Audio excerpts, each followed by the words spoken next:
우리 모두는 삶이라는 거대한 게임판 위에서 저마다의 가면을 씁니다. 특히 이 게임에서 승리하는 법을 아는 이들은 더욱 그렇습니다. 당신은 아마도 언제나 가장 빠르고 유능한 플레이어의 모습을 보여주기 위해 달려왔을 것입니다. 위기가 닥치면 가장 먼저 뛰어들어 판을 뒤집고 누구보다 빠르고 유능하게 문제를 해결합니다. 불가능은 당신에게 도전 과제일 뿐이고 지루함은 피해야 할 적입니다. 당신의 주변에는 언제나 사람들이 끓고 당신의 유머와 에너지는 이 무대를 지배합니다. 이것이 당신이 선택하고 세상이 환호하는 최고의 플레이어라는 화려한 가면입니다. 때로는 이 순간의 지루함을 견디지 못해 또 다른 자극을 찾아 기꺼이 본래의 속도를 숨기기도 하지만 그조차도 게임을 즐기는 당신의 방식처럼 보입니다. 하지만 바로 그 순간 모든 환호가 정점에 달한 바로 그 찰나 이런 내면의 질문과 마주칩니다. 그토록 원했던 승리를 거머쥐고 가장 화려한 무대의 중심에 섰는데도 이 모든 게 허무하고 따분하다고 느낀 적 없으신가요? 이 질문이 유독 낯설지 않다면 당신은 이미 시속 300km로 질주하던 레이싱카의 브레이크에 발을 올리기 시작한 것입니다. 엔진의 굉음 때문에 애써 무시해왔지만 이미 오래전부터 그 경고등은 깜박이고 있었습니다. 종종 눈앞의 성취와 즉각적인 쾌락을 가장 높은 가치에 둡니다. 살아있음을 감각하기 위해 삽니다. 새로운 도전, 짜릿한 위기, 그것을 극복했을 때 터지는 환희. 그것이 바로 자신을 덮는 화려하고 매혹적인 가면의 시작입니다. 이 가면은 단순한 위장이 아닙니다. 당신의 생존 방식 그 자체였습니다. 너무나 역동적이고 짜릿해서 어느 순간부터는 멈추지 않고 달리는 나가 곧 진짜 나라고 스스로를 설득하고 세상 또한 그것이 당신의 전부라고 믿게 만듭니다. 하지만 당신의 가장 깊은 곳, 그 내면의 나는 속일 수 없습니다. 입가에는 세상을 다 가진 듯한 여유로운 미소를 띠고 있습니다. 하지만 가슴 속에서는 그래서 이게 다야? 라는 공허한 질문이 소리 없이 울려 퍼집니다. 이 질문은 단순한 권태가 아닙니다. 당신의 영혼이 보내는 절박한 경고음입니다. 방금 전까지 당신의 심장을 뛰게 했던 그 모든 것이 하룻밤 만에 색이 바랜 사진처럼 지루해집니다. 더 큰 자극을 찾아 끝없이 질주하지만 그 질주의 끝에서 더 거대한 공허와 마주하는 악순환의 한복판에 위태롭게 서 있습니다. 이 내면의 공허함은 소리 없이 당신의 에너지를 좀 먹고 마침내 당신이라는 존재의 연료 자체를 고갈시킵니다. 이 글은 바로 그 화려하게 질주하는 자아와 왜 달리는가를 묻는 진정한 자아 사이 그 아득한 괴리의 경계에서 홀로 고뇌하는 이들을 위한 이야기입니다. 더 빠르고 강하게 성공하는 법을 알려주는 또 하나의 성공 신화가 아닙니다. 당신이 그 모든 질주 속에서 잊어버렸던 혹은 애써 외면했던 내가 진정으로 원하는 것이 무엇인지 정면으로 마주하게 하는 거울입니다. 그리고 마침내 그 중독적인 질주라는 가면을 온전히 벗어내고 속도가 아닌 방향으로 자극이 아닌 진정한 의미로 숨쉬기 위한 성찰의 여정으로 당신을 초대합니다. 이 여정은 멈춤이 아니라 가장 가치 있는 곳을 향한 당신의 진정한 출발이 될 것입니다. 1. 매혹적인 중독, 자극이라는 가면. 세상에는 지루함과 정체 상태를 영혼의 질식 혹은 존재의 공백처럼 고통스럽게 감각하는 이들이 있습니다. 이들에게 일상과 현상 유지는 단순한 안정이나 평화가 아닙니다. 그것은 감각이 멈추고 색이 사라지고 소리가 꺼진 무의 상태와 같습니다. 마치 감옥처럼 자신의 가능성을 속박하는 스트레스 그 자체입니다. 공기가 무겁게 가라앉고 어제와 똑같이 예측 가능한 내일이 온몸을 옥죄는 듯한 감각적 압박을 느낍니다. 이들은 이 무의미한 지속을 견디지 못합니다. 그래서 이들은 기꺼이 새로운 위험과 도전을 찾아 미지의 영역으로 뛰어드는 길을 택합니다. 예측 불가능한 상황이 가져올 그 명백한 긴장감, 심장이 빠르게 뛰고 모든 감각이 120%로 날카로워지는 그 순간을 즐깁니다. 모두가 두려워하는 그 위기의 한복판에서 그들은 역설적으로 가장 완벽한 지금 여기를 경험합니다. 그들은 살아있음을 느끼기 위해 자신의 모든 감각을 가동합니다. 일단 저지르고 보자. 이 말은 단순한 무모함이나 충동의 언어가 아닙니다. 그것은 이 순간의 지독한 따분함을 깨뜨리고 싶다는 절박한 자기 구원 기제이자 동시에 그들이 세상을 상대하는 가장 효율적인 방식입니다. 생각이 아닌 행동을 통해 문제를 파악하고 부딪힘을 통해 데이터를 수집합니다. 더 이상의 정체를 원하지 않으니 부디 여기서 움직이자는 무의식적인 외침입니다. 그 자신감 넘치는 미소는 당장의 문제를 해결하는 가장 손쉽고 효율적인 전략적 행동처럼 보입니다. 겉으로는 타인을 이끄는 강력한 카리스마입니다. 혼돈 속에서도 길을 찾는 리더십이며 위기를 기회로 만드는 눈부신 유능함의 표현입니다. 그들은 해결사라는 역할을 기꺼이 맡으며 그 역할 속에서 자신의 존재를 확인합니다. 하지만 그 화려한 가면의 이면에는 이 질주를 멈추는 순간 자신의 모든 가치가 사라질 것이라는 견고한 불안이 숨어 있습니다. 유용한 나, 능력 있는 나, 재미있는 나가 아니라면 행동하지 않는 자신은 과연 누구인지 알 수 없습니다. 그들의 존재 가치는 무엇을 했는가에 의해 철저히 증명되어야 하기에 이 쓸모 있음과 유능함 외에는 자신을 지탱할 다른 기둥이 없다고 느끼는 것입니다. 진정한 문제는 이 자극과 성취가 일회성으로 그치지 않을 때 발생합니다. 이 가면이 단단한 피부처럼 익숙해질 때 비극은 시작됩니다. 성취가 습관이 되면 쾌락의 역치는 점점 높아집니다. 어제의 짜릿함은 오늘의 지루함이 되고 더 큰 자극, 더 큰 도전을 찾아 헤매는 중독의 굴레에 빠집니다. 목적은 무뎌집니다. 내면의 목소리는 왜 이 일을 하는가? 가 아니라 다음엔 뭘 하지? 라는 더 큰 자극을 원하는 소음 속에서 점차 길을 잃습니다. 결국 나 자신이 진정 왜 이곳을 향해 달리기 시작했는지, 무엇을 위해 그토록 치열하게 싸우고 있는지조차 희미해집니다. 그렇게 수많은 승리의 트로피 아래 나라는 존재의 고유한 방향성을 잃어갑니다. 이 균열의 순간 이게 다가 아니다. 수많은 성취의 순간이 겹겹이 쌓여 하나의 거대한 트로피 진열장을 이룹니다. 하지만 그 진열장은 따뜻한 만족감이 아니라 차가운 박물관의 공기를 뿜어냅니다.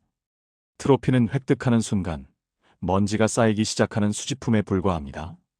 위태롭게 버티던 내면의 만족감, 자극이라는 마약의 약효가 마침내 다하는 순간 예고 없이 균열의 순간이 찾아옵니다. 그것은 거창한 실패가 아닐 수 있습니다. 오히려 정반대입니다. 그 균열은 지극히 성공적인 성취의 정점에서 가장 환한 스포트라이트 아래에서 찾아옵니다. 직장에서 모두가 불가능하다고 말했던 프로젝트를 성공시킵니다. 가장 치열한 경쟁에서 승리합니다. 팀원들은 당신의 이름을 연호하고 축배의 샴페인이 터집니다. 하지만 나는 이번에도 그 환호 속에서 이상한 이질감을 느낍니다. 환호는 멀리서 들리는 소음처럼 느껴지고 샴페인은 설탕물처럼 밍밍합니다. 당신의 뇌는 이미 다음 위기, 다음 문제, 다음 자극을 찾아 스캔하기 시작합니다. 나의 능력과 성과가 최고점에서 거래되는 바로 그 순간 당신은 묻습니다. 그래서 이걸로 끝? 친구들 사이에서 당신은 여전히 가장 매력적이고 유쾌한 분위기 메이커입니다.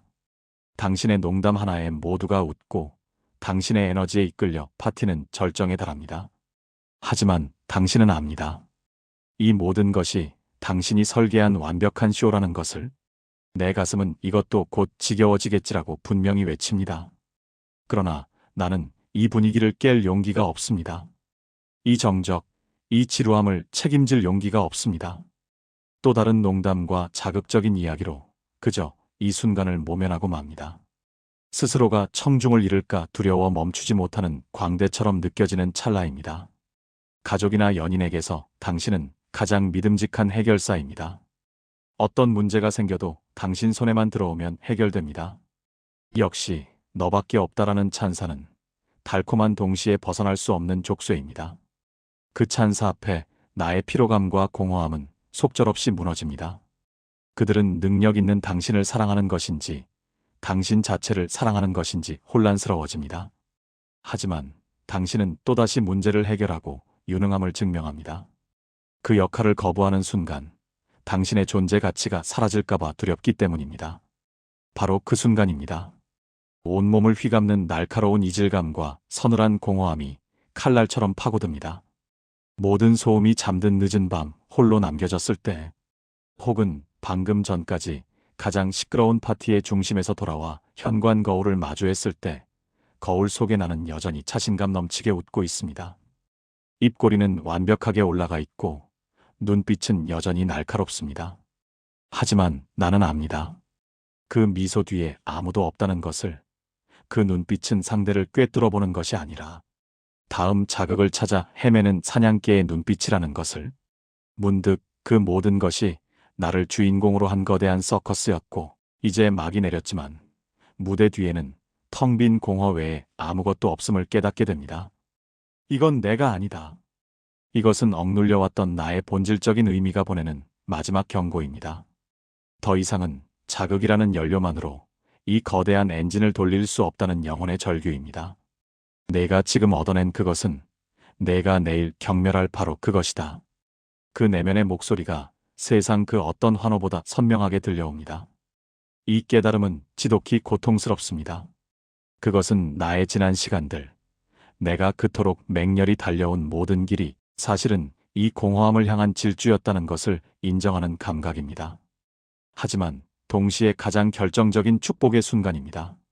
시끄럽게 가면이 깨지는 그 소리는 비로소 진짜 자아가 숨을 쉬기 시작했다는 신호이기 때문입니다. 3. 가면 뒤에 숨겨진 거대한 두려움. 진짜 의미를 찾고 싶다는 열망은 강렬합니다. 그것은 단순한 지적 호기심이 아닙니다. 영혼의 가장 깊은 곳에서부터 울려 퍼지는 본능적인 부름입니다.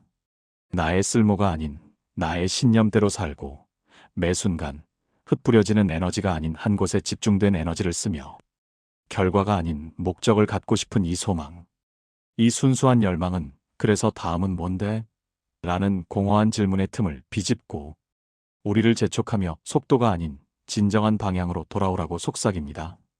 하지만 이토록 선명하고 절박한 열망보다 더 원초적이고 더 강력하며 의식조차 마비시키는 무엇인가가 발목을 무겁게 붙잡습니다. 왜 그토록 오랫동안 이 화려한 가면을 벗지 못했을까요?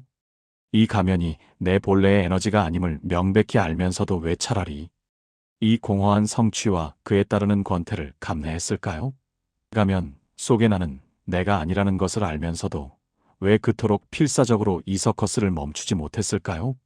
그 질문의 가장 깊은 곳, 그 이면에는 거대하고도 내재된 두려움이 자리하고 있습니다. 그것은 단순한 불안이나 망설임의 차원이 아닙니다. 가장 원시적인 뇌 생존을 담당하는 편도체에 각인된 생존 본능과 직결된 공포입니다. 인간은 본질적으로 무리 안에서 유능함을 증명하며 생존하도록 진화했습니다. 생각해 보십시오. 먹이를 사냥하고 위기를 해결하며 개체는 무리의 생존에 기여했습니다. 그는 환영받았고 그의 유전자는 살아남았습니다. 반면 동굴에 앉아 나는 왜 사냥을 하는가? 의미를 고찰하던 개체는 어땠을까요? 그는 무리에게 쓸모없는 존재, 생존의 위협이 되는 존재로 인식되었을 것입니다. 과거 원시시대에 무리로부터의 무능함 혹은 쓸모없음은 곧 죽음과 도태를 의미했습니다. 이 뼈에 새겨진 기억은 나는 의미 있는가를 묻는 고차원적인 뇌를 비웃으며 나는 쓸모 있는가를 묻는 원시적인 뇌가 지금 이 순간까지도 우리에게 끊임없이 속삭입니다. 의미 있는 나로 사는 것보다 당장 재미있고 유능한 사람이라는 가면을 쓰는 것이 생존에 훨씬 유리하다고 말입니다. 그 속삭임은 이렇게 들립니다. 멈추는 순간 너는 뒤처진다. 재미없는 너는 사랑받을 수 없다. 유능하지 않은 너는 버려질 것이다.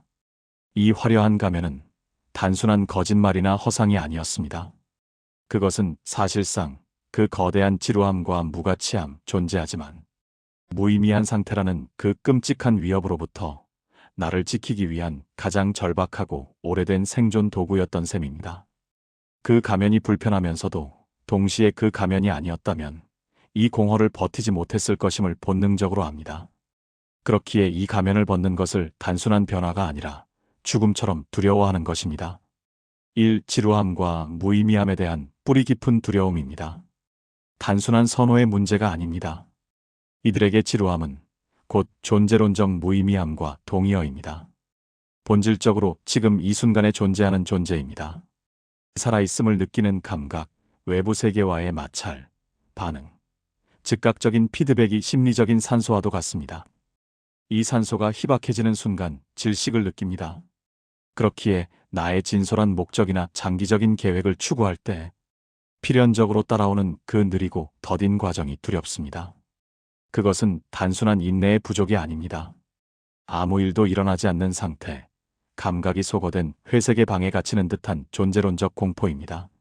멈춰버린 시계, 정체된 공기, 어제와 복사한 듯 변함없는 일상. 이것은 이들에게 안정이 아니라 죽음의 동의어이며 존재의 근육이 마비되는 듯한 감각적 압박입니다. 즉각적으로 위축됩니다. 더 나아가 나 자신이 따분한 사람으로 보일까봐 두려워합니다. 느리거나 비효율적이거나 재미없는 사람이라는 낙인을 공포스러워합니다. 이 낙인은 한 번 찍히면 영원히 지워지지 않을 것 같은 붉은 주홍글씨처럼 느껴집니다. 왜냐하면 그동안 일단 해보자라는 주문을 외우며 필사적으로 쌓아 올린 유능한 해결사, 분위기 메이커라는 평판은 단순한 명예가 아니었기 때문입니다. 그것은 내가 이 험난한 사회에서 살아있음을 증명하는 유일한 심장 박동기였습니다. 위기를 해결할 때마다, 사람들을 웃게 할 때마다 삐삐하고 울리며 나의 생존을 확인시켜주는 소리였습니다. 가면을 벗는 행위는 이 소중한 심장 박동기를 스스로 떼어버리는 것과 같습니다. 아무런 자극 없이 고요한 완벽하게 방음 처리된 방 안에 스스로 걸어 들어가는 행위와도 같습니다. 그 방에서 마주하는 것은 평화가 아닙니다. 그것은 모든 소리가 사라진 뒤에야 비로소 들려오는 거대한 공백의 소리, 무의 소리입니다. 그 정적의 대가와 지루함의 공포를 알기에 그 엄청난 대가를 감당하기를 망설입니다. 아니, 차라리 포기하고 마는 것입니다. 멈추느니 차라리 공허한 질주를 택하는 것입니다. 이 정체와 도태에 대한 두려움입니다. 앞선 두려움보다 더욱 원시적이고 본능적인 공포입니다. 지루함이 나의 감각이 마비되는 것이라면 이것은 무리로부터 버림받는 것에 대한 공포입니다. 그것은 생존 회로에 가장 깊이 새겨진 경고음, 무리의 낙오자가 되는 것에 대한 알람입니다. 내가 속한 집단의 속도나 보이지 않는 경쟁에서 뒤처졌을 때의 그 즉각적인 결과를 동물적으로 감지하고 두려워합니다. 이 경쟁은 단순한 게임이 아닙니다.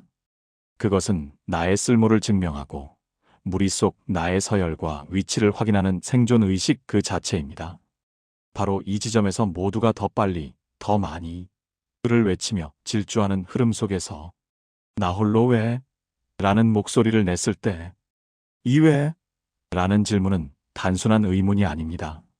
무리의 신성한 질주에 대한 정면 도전이자 쓸모라는 공동의 신앙을 어기는 이단적인 행위입니다.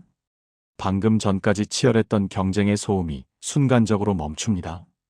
그리고 모든 시선이 나에게로 향하는 듯한 그 무거운 정적, 공기가 순식간에 차갑게 식어버리는 바로 그 감각. 방금 전까지 나를 향했던 무리의 뜨거운 동료.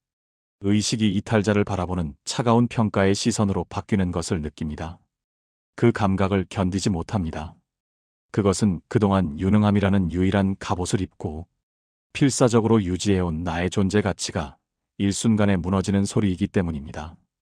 이것이 바로 이 무리에서 완전히 배제될지 모른다는 생존의 불안감입니다.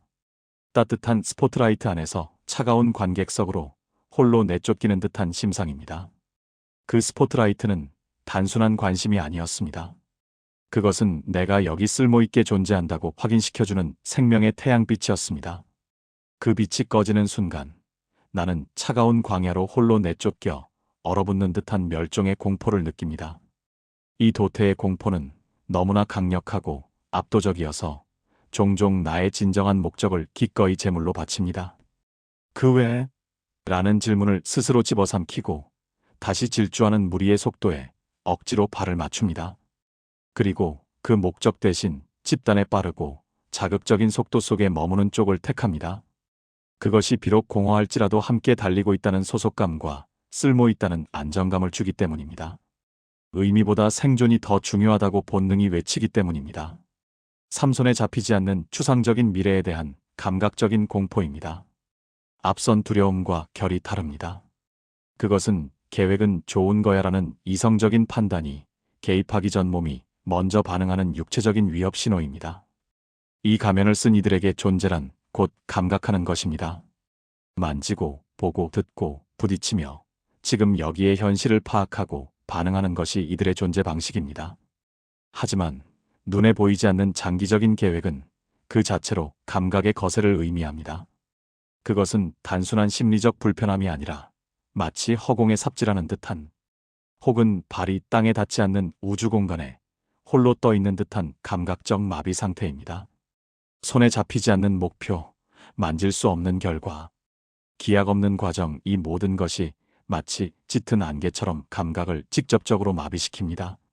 안개 속에서는 당신의 가장 뛰어난 무기인 상황 파악 능력과 즉각적인 반응 속도가 아무런 쓸모가 없어집니다. 지금 당장 무엇을 해야 할지 알 수 없습니다. 지금 할 수 있는 일이 없다는 것은 곧 나의 존재가 멈춘다는 공포입니다. 발이 땅에 닿지 않는 기분, 현기증이 몰려옵니다. 온몸의 감각이 방향을 잃고 공회전하며 이 비어있는 현재를 견디지 못해 비명을 지릅니다. 마치 엔진이 과열되듯 뇌가 당장 무엇이든 감각할 것을 요구하는 고통스러운 상태입니다. 바로 그 실체 없는 불확실성과 그 순간을 지배하는 지독한 답답함을 견뎌내지 못합니다. 이 감각적 고통에서 벗어나고 싶은 욕구가 너무나 절박한 나머지 기꺼이 나의 장기적인 목적을 잠시 접어두는 쪽을 택합니다. 마치 눈앞에 자욱한 안개가 주는 감각적 답답함을 피하기 위해 에라 모르겠다 하고 절벽 아래로 뛰어내리는 것과 같습니다. 적어도 추락하는 동안에는 바람이라는 감각이라도 느낄 수 있기 때문입니다.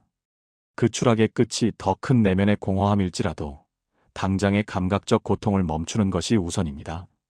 그 순간에는 나의 신념이나 목적의식보다 이 끔찍한 감각적 혼란에서 단 1초라도 빨리 벗어나고 싶은 생존 본능이 모든 것을 압도합니다.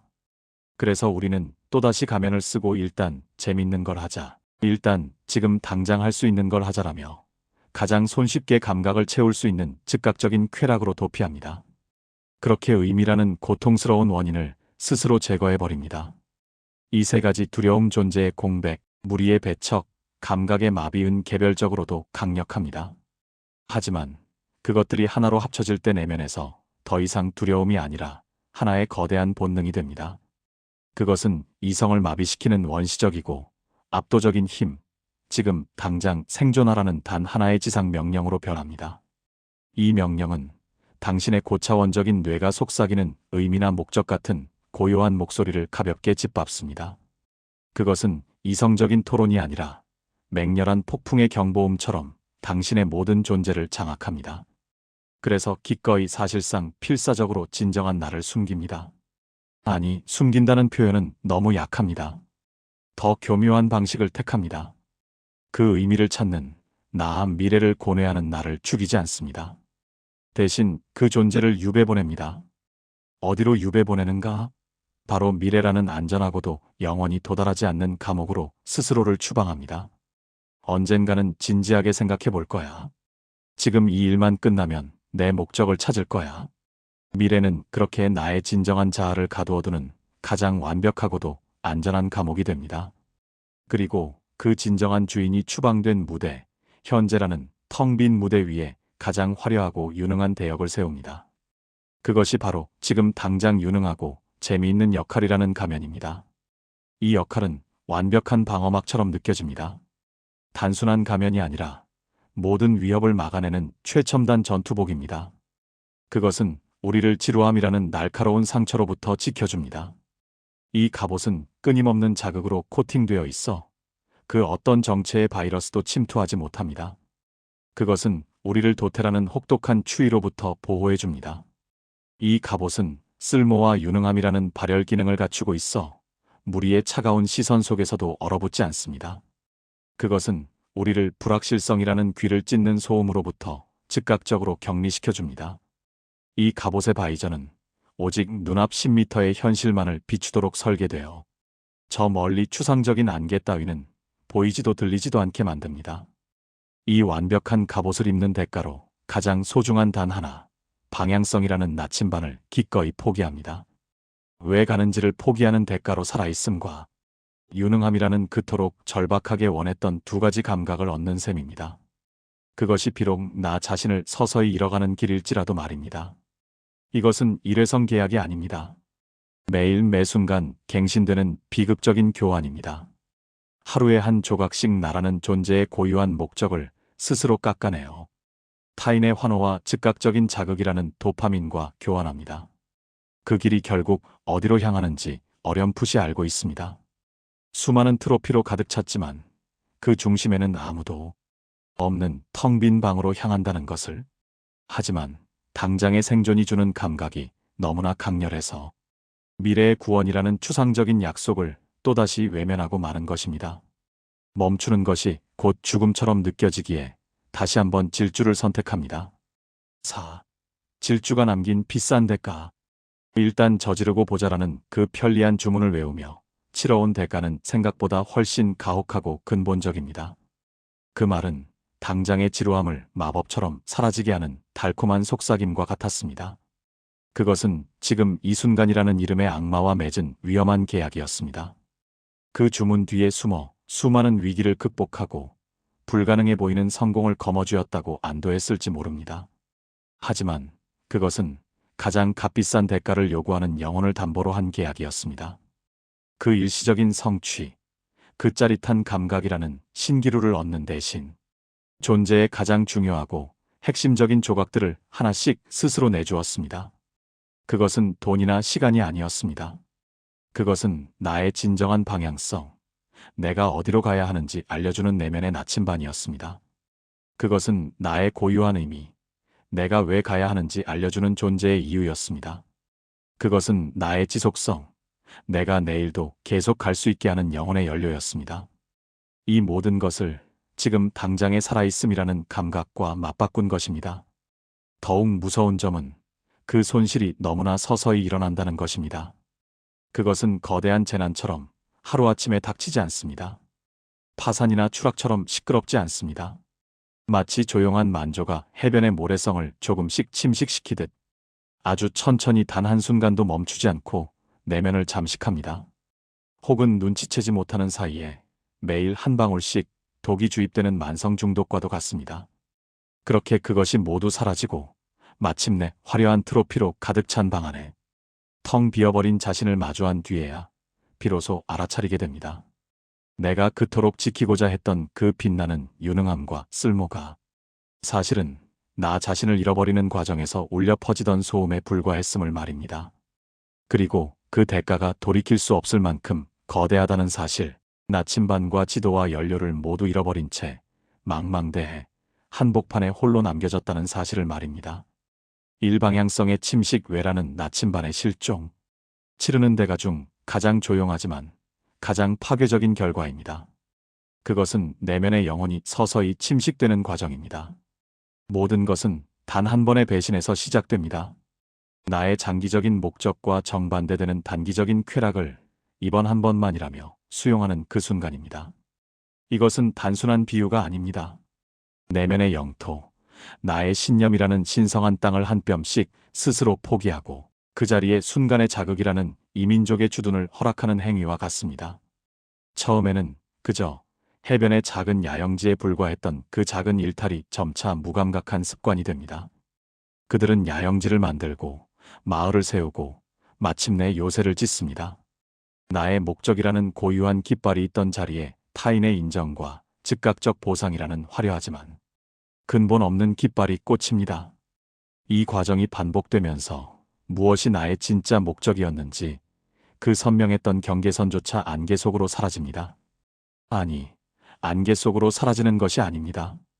이 민족의 언어가 나의 모국어를 대체해버리는 문화적 동화가 일어나는 것입니다. 나를 지탱하던 내면의 기둥들, 나의 신념, 나의 원칙, 나의 장기적인 비전이 하나씩 뽑혀나갑니다. 아니, 뽑히는 것이 아니라 잊혀진 사원처럼 관리가 중단되고 스스로 썩어 문드러집니다. 순간의 쾌락과 타인의 환호가 주인을 잃은 그 내면을 소리 없이 완벽하게 잠식합니다. 이제 그 내면은 더 이상 나의 왕국이 아니라 자극의 식민지가 됩니다. 이제 우리는 어떤 결정을 내려야 할 때 더 이상 나의 목소리를 참조하지 않습니다. 나라는 이름의 왕은 이미 오래전에 유배되었거나 명목상의 존재로 전락했기 때문입니다. 애초에 나의 목소리가 무엇이었는지조차 잊어버렸습니다. 결국 정작 나는 왜 이 일을 하는지, 무엇을 위해 사는지조차 알 수 없는 상태에 이릅니다. 나는 텅 비어버린 껍데기가 됩니다. 하지만 이 껍데기는 무기력하게 누워있지 않습니다. 오히려 그 어떤 사람보다 더 화려하고, 더 바쁘고, 더 유능하게 움직입니다. 그리고 그 안에는 내가 아닌 그저 재미있어 보이는 목소리들, 지금 당장 해야 하는 목소리들만이 유령처럼 공허한 메아리로 남습니다. 그 껍데기는 그 메아리들에 가장 효율적으로 반응하는 고성능 로봇일 뿐입니다. 마침내 거울 속의 나를 보아도 내가 누구인지 알 수 없습니다. 나는 거울 속 저 사람을 모릅니다. 저 사람은 분명 성공했고 매력적이며 바쁘게 살아가지만 나는 아닙니다. 그렇게 나 자신에게 완벽하고도 서글픈 이방인이 되는 것입니다. 이 누적되는 공허와 파괴적 충동, 겉으로는 그 누구보다 유능하고 자신감 넘치는 완벽하게 통제된 미소를 짓고 있습니다. 그 가면은 너무나 견고하고 익숙해서 때로는 스스로도 그것이 진짜 내 얼굴이라고 착각할 정도입니다. 하지만 그 한치의 오차도 없는 완벽한 가면, 아래 내면에는 미처 소화되지 못하고 발화되지 못한 수많은 공허와 권태가 썩어가고 있습니다. 그것은 맑은 호수 밑바닥에 쌓이는 침전물이 아닙니다. 공장지대 깊숙한 곳에 불법으로 매립된 치명적인 독성 폐기물과 같습니다. 입 밖으로 내지 못한 이게 다야? 라는 질문들, 쓸모에 밀려 짓밟히고 무시당한 나의 고유한 목적의식, 짜릿했지만 단 1초 만에 허무함으로 변해버린 그 모든 순간의 감정들. 이 의미의 시체들이 차곡차곡 쌓여 내면의 풍경 전체를 서서히 오염시키고 황폐화시킵니다. 이 억압된 에너지는 결코 사라지지 않습니다. 그것은 지질학적 법칙처럼 정직합니다. 그저 압축되고 응축되어 형태를 바꾸어 잠복할 뿐입니다. 이 거대한 에너지는 정당한 출구를 찾지 못하면 스스로 썩거나 가장 예측 불가능하고 기괴한 방식으로 변질됩니다. 그리고 그것은 언젠가 반드시 당신의 내면에서 가장 약하고 취약한 지점을 뚫고 나옵니다. 첫 번째 출구 외부를 향한 파괴적 충동. 가장 흔하고 즉각적인 배출 방식입니다. 그것은 종종 가장 예상치 못한 순간에 가장 사소한 지루함에 불이 붙습니다. 혐오의 대상은 놀랍게도 실패가 아닙니다. 바로 안정 그 자체입니다. 안정적인 직장, 평화로운 관계, 그저 예측 가능하게 반복되는 일상. 이 모든 것이 어느 날 갑자기 견딜 수 없는 감옥처럼 느껴집니다. 왜? 라는 질문에 답을 찾지 못한 영혼은 그 질문을 덮어버리기 위해 뭐라도 일어나게 만들자는 파괴적인 충동을 선택합니다. 혹은 가장 안전하고 만만한 대상, 나를 가장 사랑하기에 이 비이성적인 충동조차 받아줄 것이라 믿는 가족이나 연인에게 그 모든 화살이 향하기도 합니다. 다 뒤집어 엎고 싶다. 이 충동은 단순한 분노가 아닙니다. 그것은 의미 없는 안정보다는 차라리 의미 있는 파괴를 택하겠다는, 혹은 파괴가 주는 그 짜릿한 자극이라도 느끼고 말겠다는 영혼의 마지막 발악입니다. 주변 사람들은 저 사람이 왜 저러는지 이해하지 못합니다. 모든 것을 다 가진 것처럼 보이는데. 하지만 그 충동은 지금 눈앞의 평화가 원인이 아닙니다. 지난 몇 년간, 혹은 몇십 년간 겹겹이 쌓아 올린 그 모든 독성 침전물이 한꺼번에 폭발하는 내면의 지진입니다. 두 번째 출구 자신을 향한 파괴적 내파. 더욱 조용하고 더욱 파괴적이며 사실상 자아의 암살에 가깝습니다. 밖으로 나가지 못한 그 모든 날카로운 에너지가 방향을 틀어 나 자신을 공격합니다. 처음에는 나는 왜 이것 하나 참지 못하는가? 나는 왜 이렇게 나약한가? 나는 왜 이토록 쓸모없는 고민에 빠져 있는가라는 끝없는 자책으로 시작됩니다. 그리고 결국 아무것도 하고 싶지 않고 아무것도 느낄 수조차 없는 설명할 수 없는 깊은 무기력증으로 발현됩니다. 모든 감각이 마비되고 어제는 짜릿했던 모든 자극이 오늘은 흑백 텔레비전처럼 무미건조하게 느껴집니다. 혹은 이 무기력을 숨기기 위해 최후의 갑옷을 꺼내 입습니다. 그것은 바로 모든 것을 비웃는 차가운 냉소주의라는 두꺼운 갑옷입니다. 어차피 열심히 해봤자, 진심을 다해봤자 세상은 변하지 않는다. 의미? 그런 건 원래 없는 거야. 이 냉소는 타인을 향한 것이 아닙니다. 그것은 의미를 찾으려다 길을 잃은 자기 자신을 향한 가장 잔인한 조롱입니다. 게임에서 이길 수 없다면 게임 자체가 쓰레기라고 선언해버리자. 이것이 바로 모든 것이 공허하고 무의미하게 느껴지는 영혼의 소진 상태입니다. 살아있음을 증명하기 위해 그토록 필사적으로 가면을 쓰고 질주했지만 역설적으로 그 가면을 지키기 위해 내면에 나라는 존재의 불씨를 스스로 꺼버린 것입니다. 참 진실한 관계의 상실 역할만 있고 나는 없는 무대. 마주하는 가장 고통스럽고도 지독한 아이러니입니다. 왜 그토록 필사적으로 가면을 썼습니까? 어쩌면 그 모든 질주의 가장 깊은 동기는 타인이었을지도 모릅니다. 관계를 지키기 위해서 혹은 타인과의 관계를 원만하게 시작하기 위해서 이 가면을 썼습니다. 재미있는 사람, 유능한 사람, 언제나 에너지가 넘치는 사람. 이 가면은 타인에게 거부당하지 않을 가장 안전하고 매력적인 캐릭터 카드처럼 보였습니다. 이 카드만 내밀면 모두가 나를 좋아해 줄 것 같았습니다. 이것은 내가 이 무리에서 사랑받고 소속되기 위한 최선의 전략이었습니다. 하지만 모든 이에게 재미있는 사람이 되려 애쓰는 바로 그 순간. 역설적으로 그 누구와도 진실한 관계를 맺을 수 있는 자격을 스스로 박탈합니다. 왜일까요? 가면과 가면의 만남은 결코 영혼과 영혼의 만남으로 이어질 수 없기 때문입니다. 그것은 잘 짜인 연극일 뿐 진정한 교감이 아닙니다. 관계가 아니라 거래에 가깝습니다. 서로가 서로의 역할을 소비하고 필요로 할 뿐 그 사람의 존재 자체를 나누는 것이 아닙니다. 재미있는 나는 사람들에게 즐거움이라는 서비스를 제공합니다. 유능한 나는 사람들에게 문제 해결이라는 기능을 제공합니다. 사람들은 나의 서비스와 기능을 신뢰하고 소비하며 그 대가로 환호와 인정을 지불합니다. 이 거래는 완벽해 보이지만 치명적인 결함이 있습니다. 그곳에는 진짜 나가 설 자리가 없습니다. 가면을 쓴 관계는 본질적으로 피상적일 수밖에 없습니다. 그 관계는 겉보기에 화려하고 시끄러울지언정 지독히 공허합니다. 상대방은 내가 세심하게 연기하는 유쾌한 나, 능력 있는 나를 좋아하고 신뢰합니다. 하지만 그들은 나의 진짜 공허함을 알지 못합니다. 나의 날카로운 권태를 알지 못합니다. 나의 고집스러운 목적의식과 그로 인한 진지함을 알지 못합니다. 아니, 애초에 볼 기회조차 없습니다. 나의 가장 지루하고 가장 진지하며 가장 약한 진짜 모습이 그 가면 뒤에 철저히 가려져 있기 때문입니다. 나는 나의 약점과 공허함을 들키는 순간 이 모든 거래가 중단될까봐 두려워 가면을 벗을 수 없습니다. 상대방은 가면을 사랑하고 있을 뿐 진짜 나를 사랑하는 것이 아닙니다. 그들은 나의 역할을 사랑하는 것이지 나의 존재를 사랑하는 것이 아닙니다.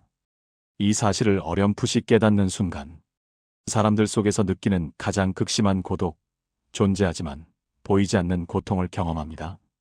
나는 이 파티의 중심에 서 있습니다.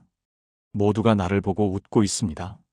하지만 그들의 시선은 나를 뚫고 지나가 내 뒤에 있는 재미있는 해결사라는 허상을 보고 있습니다.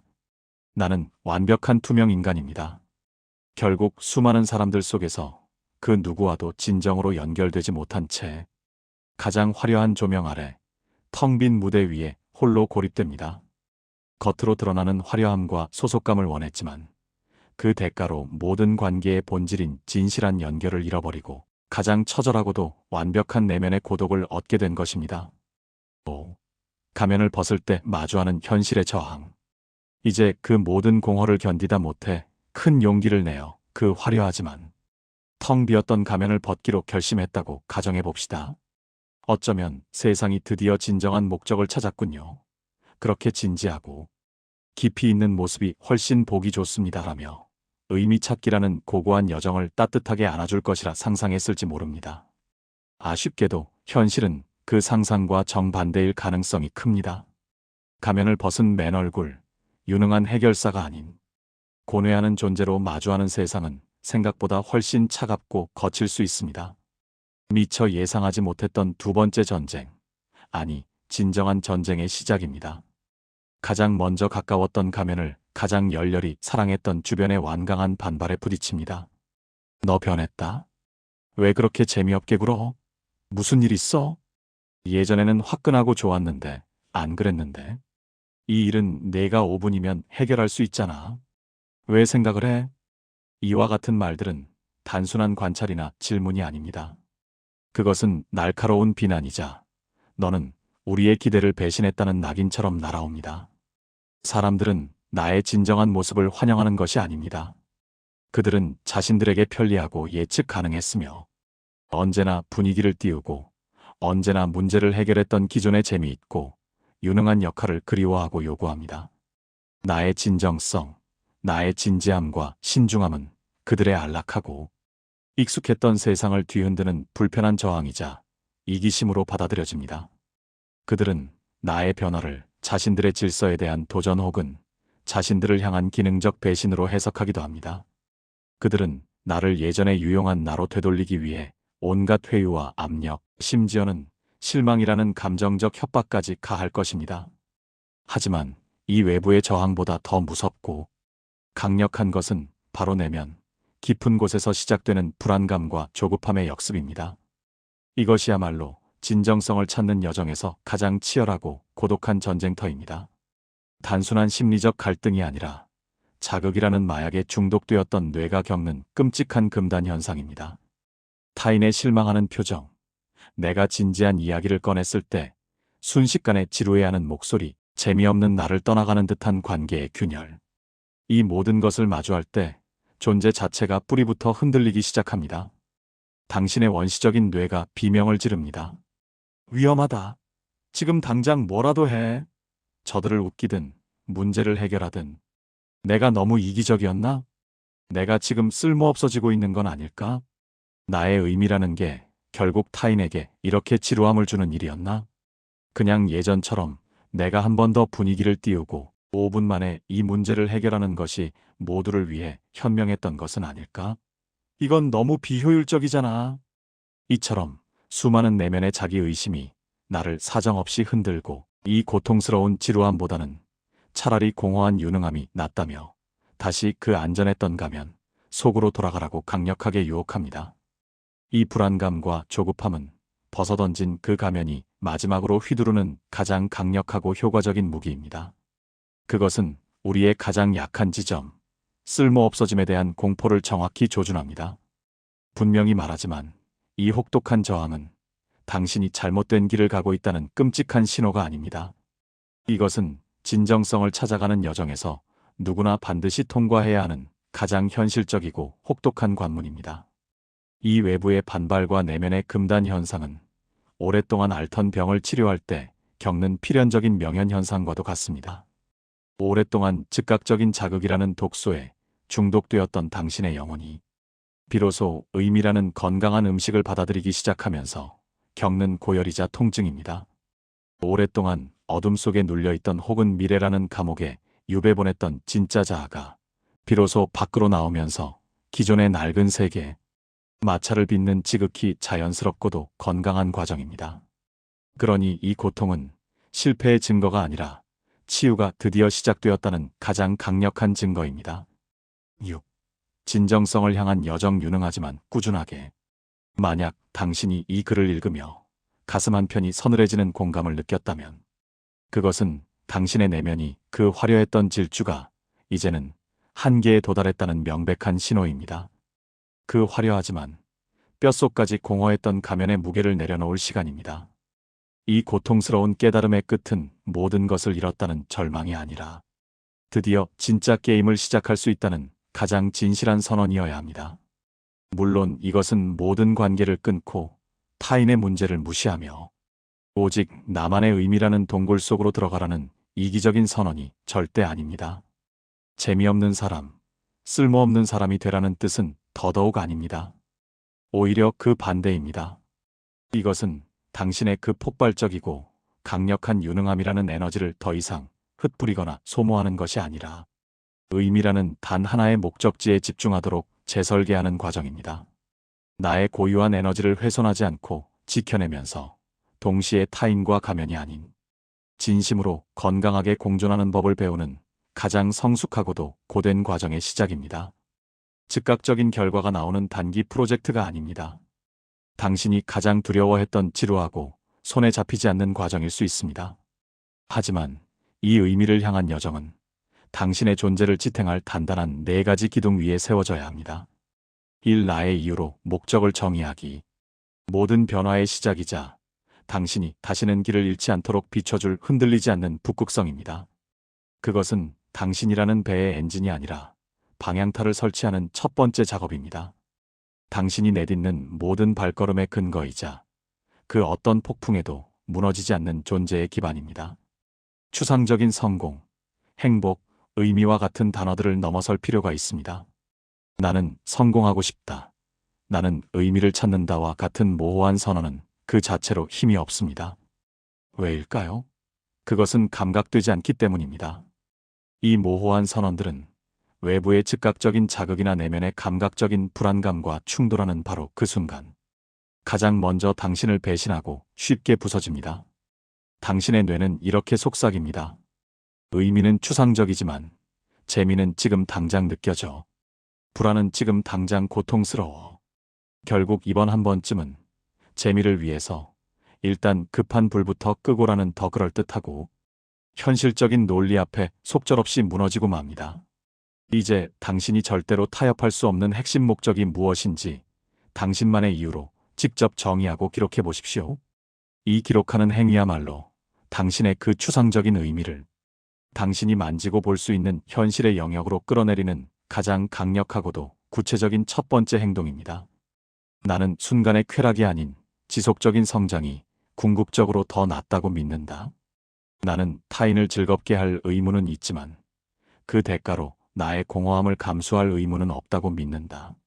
나는 나의 시간을, 나의 에너지를, 나의 성과를 아무 곳이 아닌 의미 있는 곳에 사용할 권리가 있으며 그것을 지킬 의무가 있다.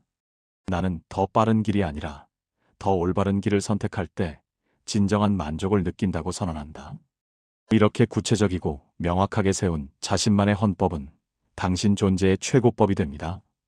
이것은 하면 좋은 권고 사항이 아니라 반드시 지켜야 할 당신 영혼의 명령입니다. 당신이 다시 과거에 가면 속으로 그 짜릿하지만 공허한 질주로 도망치려 할 때마다 당신을 붙잡아줄 가장 강력한 닻이 됩니다. 특히 앞에서 언급된 주변의 반발이나 내면의 금단 현상 지금이라는 폭풍이 몰아칠 때 이 헌법 조항들은 당신이 왜 이 지루하고 고통스러운 멈춤을 버텨야 하는지 그 이유를 선명하게 일깨워줍니다. 당신의 멈춤을 단순한 무능이나 지루함이 아니라 당신의 핵심을 지키기 위한 신성한 주권 행사로 격상시킵니다. 그것은 행동의 부재가 아니라 가장 중요하고 목적 있는 행동을 선택하기 위한 가장 수준 높은 전략적 멈춤이 됩니다. 이 작고 전략적인 멈춤을 연습하기, 당신의 새로운 헌법을 현실 세계에서 구현하는 가장 중요하고도 실용적인 실전 훈련입니다. 그것은 당신의 의미를 관념이 아닌 근육으로 만드는 과정입니다. 모든 게임에서 이길 필요가 없다는 것을 애초에 모든 게임에 참여할 필요가 없었음을 깨달아야 합니다. 진정성을 찾는다는 것이 세상을 향해 선전포고를 하고 모든 사안에 나를 세우는 까다로운 반항아가 되겠다는 의미는 아닙니다. 당신의 그 뛰어난 유능함과 카리스마를 버리라는 뜻은 더더욱 아닙니다.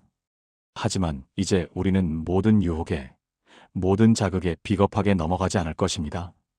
당신의 핵심 목적을 정면으로 위배하는 바로 그 순간, 억눌렸던 공허함을 터뜨리는 거창한 일탈이나 다 뒤집어 엎겠다는 충동적인 폭발 대신 작고 전략적이지만 다이아몬드처럼 단단한 멈춤을 연습해 보십시오. 이것은 지루함이라는 또 다른 극단으로 가는 것이 아닙니다. 그것은 자극과 정체가 아닌 제3의 길, 당신의 에너지를 가장 가치 있는 곳에 사용하기 위한 전략적 조율의 기술을 배우는 것입니다. 다음과 같은 말들을 마치 새로운 언어를 배우듯 의식적으로 연습해 보십시오. 그 제안은 흥미롭네요. 하지만 제 우선순위와는 조금 다릅니다. 미안하지만 그건 지금 제가 집중할 수 없습니다. 지금은 그것을 결정할 수 없습니다. 생각할 시간이 필요합니다. 이 마지막 생각할 시간이 필요하다는 말은 즉각적인 반응이라는 낡은 중독을 끊어내는 가장 강력하고도 신성한 도구입니다. 당신은 즉각적인 해결사라는 가면을 쓰고 있을 때 이 말을 하는 것을 무능의 증거라 여기며 두려워했을 것입니다. 하지만 진실은 그 반대입니다. 이 멈춤의 시간은 당신을 향해 쏟아지는 외부의 소음과 내부의 조급함으로부터 당신을 보호하는 시간의 방패입니다. 이 멈춤의 시간은 당신이 잊고 있던 당신의 헌법을 다시 참조하고 그에 근거하여 가장 진실한 답을 준비할 수 있는 신성한 공간을 확보해 줍니다. 처음에는 분명 목소리가 떨리고 심장이 격렬하게 뛸 것입니다. 당신의 온몸이, 당신의 그 정직한 생존 본능이 이 상황은 지루하고 위험하다. 지금 당장 반응해. 너의 쓸모를 증명해. 라고 비상경보를 울릴 것입니다. 이것은 당신이 겪는 자극금단 현상입니다. 지극히 당연한 신체 반응이며 당신이 실패하고 있다는 증거가 아니라 당신의 낡은 습관이 드디어 저항받고 있다는 건강한 증거입니다. 이 연습은 나의 경계선을 상대방에게 공격이 아닌 설명의 방식으로 전달하는 가장 효과적인 훈련입니다. 이것은 칼을 휘두르는 공격적인 행위가 아닙니다. 나의 영역이 어디까지인지를 명확히 알려주는 울타리를 세우는 행위입니다. 이 작은 성공의 경험, 멈췄음에도 세상은 무너지지 않았고 나는 여전히 괜찮다는 이 경험 하나하나가 모여 당신의 내면을 강철처럼 단단하게 만듭니다. 이 경험은 당신의 무너졌던 방향성을 다시 세우는 벽돌이 됩니다. 무엇보다 이 연습은 나는 어떤 위기든 해결할 수 있다가 아니라 나는 나의 반응을 스스로 통제할 힘이 있다는 가장 강력하고도 근본적인 자기 확신을 회복시킵니다. 삶 지루함을 전략으로 재정의하기. 아마도 당신의 여정에서 가장 어렵고 가장 근본적이며 당신의 존재 자체를 뒤흔드는 인식의 대전환일 수 있습니다. 가면을 쓰고 있을 때 지루함을 단순히 재미없는 상태로 간주하지 않았습니다. 그것은 관계의 파국, 종말이자 실패였습니다. 나는 쓸모없어졌다는 선고였으며 앞에서 다루었던 그 모든 원시적 두려움, 을 즉각적으로 불러오는 공포의 스위치 그 자체였습니다. 그래서 지루함의 아주 작은 불씨조차 허용하지 않기 위해 나 자신을 기꺼이 제로 만들었습니다. 쉴 새 없이 다음 자극을 제공하고 다음 문제를 해결하며 이 죽음의 정적을 피하기 위해 필사적으로 질주했습니다. 하지만 이제 그 가장 깊은 신념에 정면으로 도전해야 합니다. 진실은 다릅니다. 지루함은 관계의 끝이 아닙니다. 그것은 쓸모없음의 증거가 아닙니다. 종종 골마있던 문제가 터져나오는 고통스러운 순간이 아니라 진정한 의미가 비로소 시작될 수 있음을 알리는 신호탄입니다. 공허가 아니라 씨앗이 뿌려지기 위해 반드시 필요한 여백입니다. 서로의 고유한 목적을 자극이라는 소음 뒤에서 비로 수면 위로 올려놓고 더 깊은 이해와 진정한 존중으로 나아갈 수 있는 유일한 통로입니다. 생각해 보십시오. 지루함이 전혀 없는 관계. 그것은 두 사람이 완벽하게 일치한다는 기적의 증거가 아닙니다. 적어도 둘 중 하나가 혹은 둘 모두가 자신을 철저히 숨기고 있다는 가장 명백하고도 슬픈 증거입니다. 관계가 아니라 자극을 주고받는 상호거래 혹은 공동의 중독 상태일 뿐입니다. 당신의 진지함이 만드는 이 일시적인 불편함, 당신의 전략적 멈춤이 만들어내는 이 어색한 정적, 맞습니다. 이것은 바로 그토록 필사적으로 피해왔던 자극금단 현상의 고통 바로 그것입니다. 이 감각은 당신의 원시적 뇌에게 지금 당장 도망치라고 비명을 지르게 할 것입니다. 하지만 이것은 더 이상 피해야 할 독이 아니라 기꺼이 감수해야 할 건강한 대가입니다. 무엇을 위한 대가입니까? 수면 아래서 조용히 골마가던 얕고 기만적인 가짜 재미를 깨뜨리는 대가입니다. 쓸모라는 기능에만 의존하던 거래적 관계를 끝내는 대가입니다. 이 위태롭고 불편하며 때로는 지독히 비효율적으로 느껴지는 과정을 기꺼이 통과할 때에만 비로소 장기적으로 건강하고 진실하며 회복 탄력성 있는 관계를 구축할 수 있습니다. 무엇보다 이 마찰, 이 불편한 여백은 그 어떤 심리검사보다 가장 정직하고 강력한 필터가 되어줄 것입니다. 이 필터는 당신의 가면, 당신의 유용함과 재미를 소비했던 사람과 당신의 본질, 당신의 고뇌와 신념을 함께할 수 있는 진짜 내 사람을 가장 명확하고 무자비하게 가려내줍니다. 자극의 소비자는 이 지루함을 견디지 못하고 떠날 것입니다. 하지만 진정한 동반자는 이 여백 속에서 비로소 당신의 진짜 목소리를 듣기 시작할 것입니다. 그러니 지루함을 두려워 마십시오. 그것은 당신의 관계가 실패했다는 증거가 아니라 드디어 진짜 관계가 시작될 기회를 얻었다는 가장 용기 있는 증거입니다. 스스로를 끊임없이 그리고 의식적으로 회복시키기. 한 가지 사실을 명심해야 합니다. 가면을 쓰고 유능한 해결사를 연기하는 일, 모든 방의 에너지 스위치 역할을 자처하는 일은 막대한 에너지를 소모합니다. 그것은 24시간 내내 꺼지지 않는 스포트라이트 아래에서 공연하는 것과 같았습니다. 그렇다면 가면을 벗고 진정성을 지키는 일은 어떨까요? 그것은 에너지를 소모하지 않을까요? 아닙니다. 이 여정 역시 마찬가지로 초기에는 더욱 격렬하게 에너지를 소모합니다. 왜냐하면 이것은 두 개의 전쟁을 동시에 치르는 것과 같기 때문입니다. 첫째, 당신은 자극에 중독된 자신의 뇌가 일으키는 금단 현상과 싸워야 합니다. 둘째, 당신은 예전의 당신을 요구하는 외부의 저항과 싸워야 합니다. 익숙한 즉각적인 자극 대신 낯선 의미를 선택해야 하고, 안락한 회피 대신 불편한 과정을 감수해야 하며 끊임없이 당신의 헌법을 되새겨야 합니다. 이것은 마치 쓰지 않아 완전히 퇴화해버린 근육을 처음 사용하기 시작할 때처럼, 과도하게 발달한 낡은 근육의 반발을 이겨내야 할 때처럼 지독하게 고통스럽고 힘든 일입니다. 그렇기에 이 여정에는 의식적인 회복이 절대적으로, 전략적으로 필요합니다. 이제 당신은 그동안 타인의 비위를 맞추고 그들의 기대를 살피며 표정 변화를 스캔하고 내가 이 문제를 해결해야지라며 짊어지던 그 막대한 에너지를 되찾아와야 합니다. 그 에너지는 더 이상 밖으로 흩뿌려질 것이 아니라 오롯이 당신 자신을 충전하고 보수하는 데 사용되어야 합니다. 어떻게 해야 할까요? 당신의 가장 강력한 무기이자 가면에게 하이제킹 당했던 감각을 되찾아와야 합니다. 당신의 감각을 일깨우십시오. 단, 목적이 다릅니다. 예전에는 더 강한 자극과 흥분을 위해 감각을 사용했다면, 이제는 순수한 평온과 깊이를 위해 감각을 사용해야 합니다. 아름다운 풍경을 정복하려 하지 말고 그저 바라보며 그 색의 깊이를 느끼십시오. 맛있는 음식을 해치우지 말고 그 향과 질감을 음미하십시오. 영감을 주는 음악을 소비하지 말고 그 악기 사이의 여백을 들으십시오. 무엇보다 혼자만의 전략적 시간을 신성불가침의 영역처럼 확보하십시오. 이것은 당신이 가장 두려워하는 지루함이나 정체의 시간이 아닙니다. 이것은 타인으로부터 도망치는 시간이 아닙니다. 이것은 그 어떤 방해도 없이 온전히 나의 목적과 다시 연결되고 의미의 방향으로 당신의 나침반을 재조정하는 가장 능동적이고 전략적인 시간입니다. 분명히 합시다. 이것은 이기적인 사치가 아닙니다.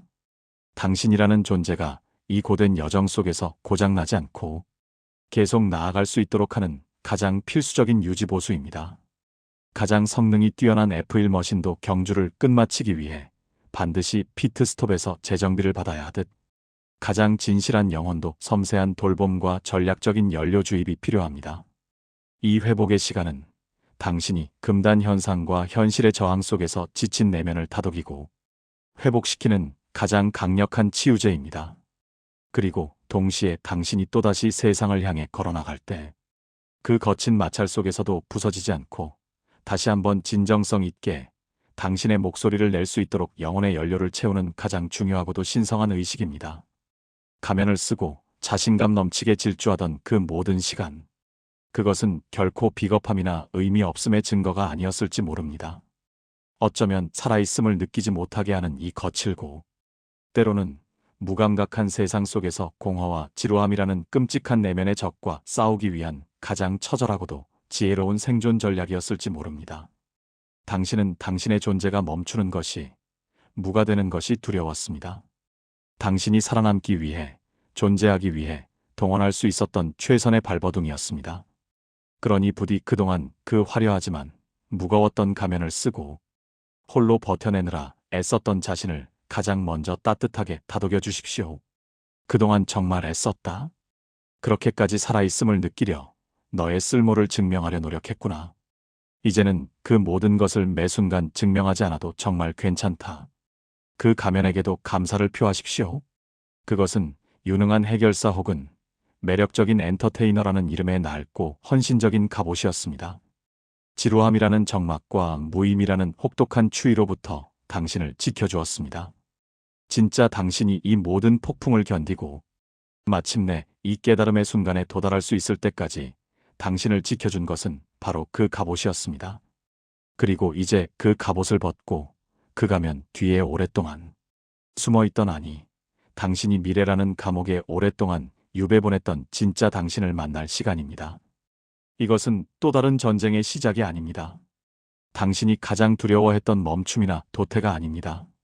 가장 그리웠던 당신의 이유와의 따뜻한 재회입니다. 앞으로의 여정은 자극적인 세상과 싸워 이기는 고된 수행이 아닐지도 모릅니다. 그것은 그 모든 소음 속에서도 공허한 질주를 멈추고 당신 본연의 의미 있는 속도를 찾는 과정입니다. 불필요한 자극을 쫓기 위해 스스로를 깎아내는 쾌락이 아니라 나의 존재를 방향성과 목적 위에 온전히 세우는 것에서부터 비로소 시작되는 내면의 진정한 충만함입니다. 당신의 존재가 그 자체로 무엇을 하는가를 매 순간 증명하지 않아도 얼마나 소중하고 아름다운지, 당신이 그토록 찾아 헤맸던 그 의미라는 나침반이 바로 당신의 그 빛나는 유능함과 에너지를 가장 가치 있게 만드는 핵심이라는 것을 매 순간 느끼며 살아가기를. 그 진실하고도 용기 있는 여정을 시작하는 당신을 진심으로 응원합니다.